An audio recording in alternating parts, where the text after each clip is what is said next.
Ces gens-là sont comme des bêtes sans raison, que la nature a mises au monde pour être capturées et pourrir. Ils outragent ce qu'ils ignorent. Ils pourriront donc avec les animaux. Ils récolteront le malheur comme salaire du malheur qu'ils auront causé.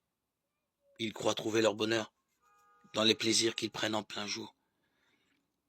Ils ne sont que taches et souillures avec leurs plaisirs et les tromperies qu'ils emploient quand ils s'empiffrent avec vous.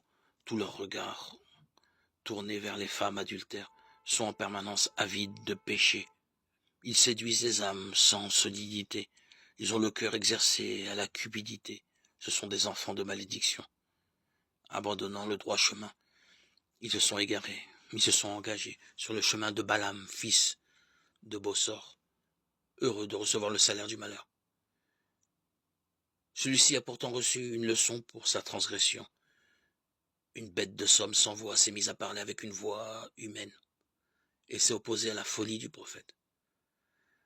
Ces gens-là sont des sources sans eau, des nuées emportées par la tempête. L'obscurité des ténèbres leur est réservée.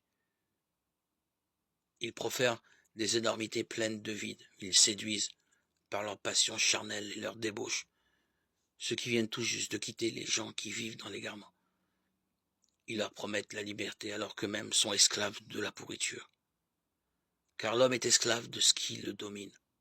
C'est en effet, les hommes ont quitté les souillures du monde pour connaître en vérité notre Seigneur et Sauveur Jésus-Christ, et qu'ils s'y retrouvent dominés et enlacés.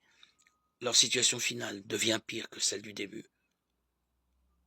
Il aurait mieux valu pour eux ne pas avoir connu le chemin de justice que de l'avoir connu et de s'être détournés du saint commandement qui leur avait été transmis. Il leur arrive ce que dit en vérité le proverbe. Le chien retourne à son vomissement, et la truie, aussitôt lavée, se vautre dans la boue. 2 Pierre 2, 12, 22.